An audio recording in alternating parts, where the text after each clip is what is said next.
네, 최근에 강달러가 이어지면서 증시에도 부담감으로 작용하고 있습니다. 수출 기업들 역시나 실적에 대한 부담감을 안고 있는 상황에서 이제는 이 4차 양적 완화에 대한 의견도 나오고 있는 상황이죠. 네, 맞습니다. 오늘 노무라 증권에서 또 나온 이야기 중에 하나인데요. 미국의 소비가 이처럼 침체된 상황이 계속 이어질 경우에는 미국이 4차 양적 완화가 필요할 수 있다라는 이야기가 나왔고 금리 인상도 내년 말쯤에나 가능하겠다라는 전망이 나왔습니다. 어떻게 좀 소비 시장을 분석해야 할지 MTN의 김정은 연구위원 모시고 일단 그 분석부터 들어보도록 하죠. 위원님. 네, 소비시장 결론부터 말씀드리면 위축은 없을 것 같다. 그렇다고 QE4도 없을 것 같다라고 좀 말씀을 드려야 될 것 같습니다. 지금 현재 구간에서 미국 그 소비자들은 소비를 안 하고 있는 이유는 여러 가지 원인이 있겠습니다만 가장 중요한 건 돈이 없어서 소비를 안 하는 건 아니다라는 것을 우리가 알아야 될 것 같습니다. 준비된 그림으로 좀 확인을 해보죠. 준비된 그림을 보시면 2015년 들어서 미국 소비가 빠르게 좀 빠지고 있는 모습입니다. 이제 이게 변화율 기준이니까 변화율 기준으로 빠지고 있다는 얘기죠. 총량이 줄어든다라는 건 아니고요.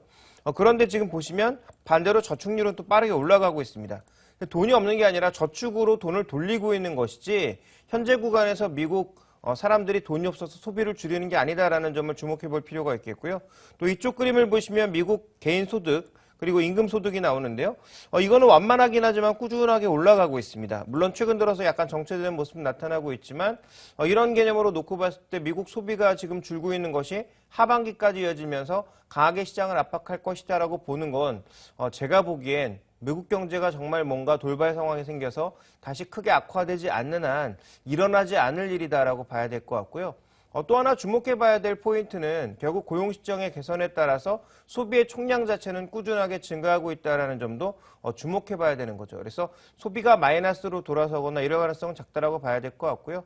또 최근에 유가의 급락까지 생각해 본다면 아마 유가 하락에 따른 긍정적인 효과도 우리가 좀 생각을 해 봐야 될 것 같습니다. 그래서 달러를 지금 보시면 달러의 장기 평균을 100으로 놓고 봤을 때 지금 달러와 가치가 100까지, 그러니까 장기 평균까지 와 있거든요. 그동안 상대적으로 저평가되어 있던 달러가 여기까지 밀려 올라왔는데 현재 일본이나 유럽 쪽에서 추가적인 양적 완화를 계획하고 있는 만큼 아마 달러는 더 밀려 올라갈 가능성이 높다라고 봐야 되겠죠. 그렇다면 미국의 그 소비의 전체적인 흐름은 달러와 강세로 인해서 다른 통화 제품들을 살 때 더 싸게 살 수 있는 그런 조건이 되고 있다라는 거죠. 그래서 최근에 달러 예금 쪽으로도 돈이 몰리고 있는 거고 이런 추이를 놓고 봤을 때 우리가 생각해 볼 수 있는 건 결국 미국 소비 하반기로 가면 갈수록 회복될 가능성이 높다. 지금 노무라 증권에서 얘기하고 있는 것, 클리블랜드 연은 총재가 얘기하고 있는 것은 아주 우리가 모르는 무언가 중요한 재료를 그분들만 알고 있는 건지 모르겠습니다만 제가 보기엔 좀 이해할 수 없는 얘기다라고 판단하고 있습니다.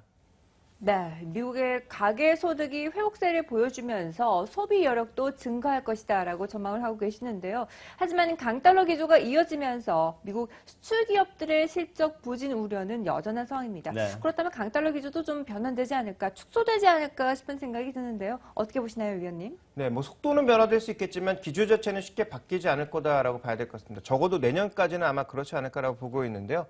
준비된 그림을 보시면 좀 부담스러운 게 지금 달러가 이렇게 강세를 보이면서 달러화로 돈을 벌어들이는 미국 기업들이 아무래도 부담을 받지 않을까라고 느껴지는 건 사실입니다. 왜냐하면 지금 준비된 그림을 보시면 정말 오래간만에 미국 기업들의 예상 EPS가 1분기 들어서 꺾이고 있는 상황이죠. 그러다 보니까 EPS가 꺾이니까 당연히 PER은 더 높게 올라갈 수밖에 없는 거죠. 그래서 지금 16배에서 17배 사이니까 그렇게 부담스럽지 않다라고 여러 번 얘기했는데요.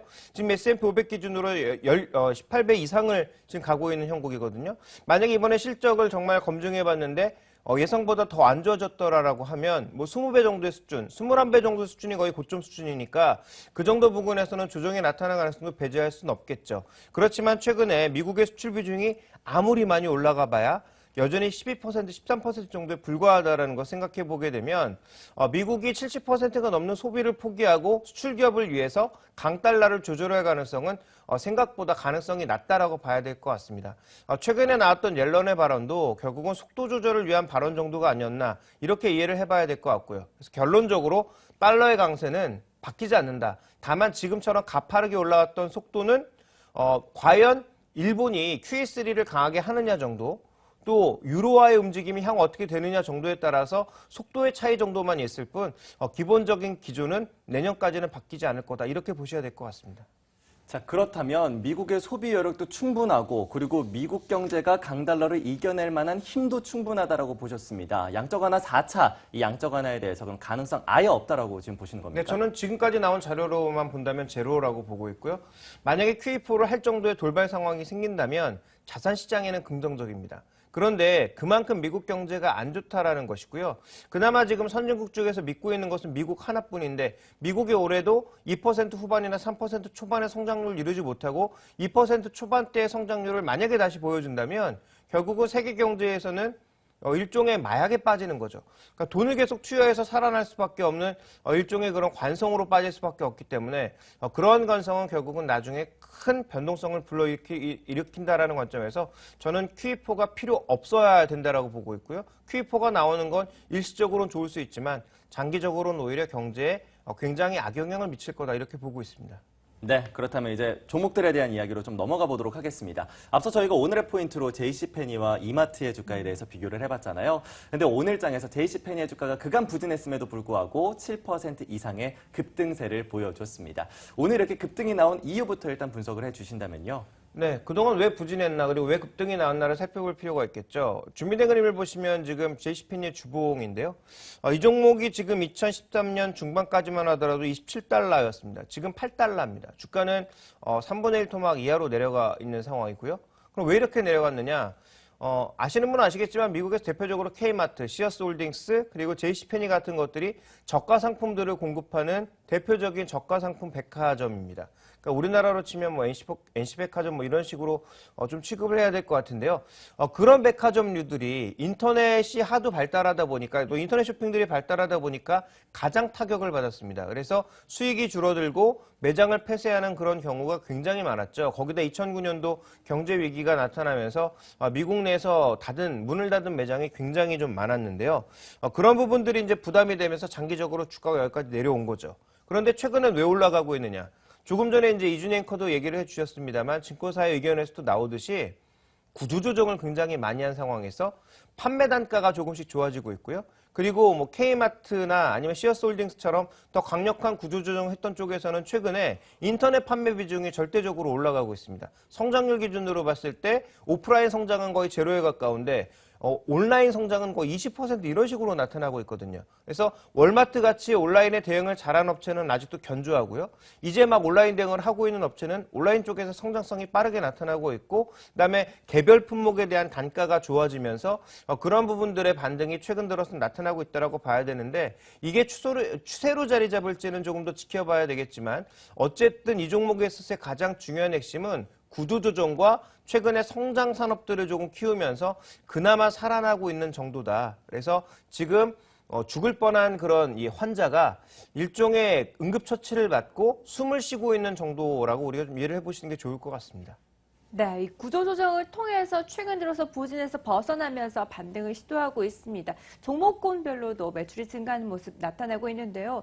한국에서도 작년에 물론 유통주들 흐름이 상당히 좋지 않았습니다. 네. 세월호 사건과 같은 악재들도 있었는데요.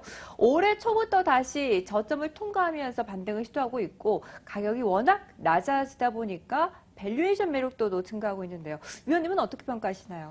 네, 일단 뭐 이마트를 중심으로 놓고 보자면 우리가 좀 이렇게 봐야 될 것 같습니다. 먼저 준비된 그림을 보시면 이마트도 그동안 성장 정체에 시달리는 모습이었죠. 그래서 총액 기준의 성장은 지금 전망치를 보더라도 그렇게 빠르게 성장하고 있지는 않은데요.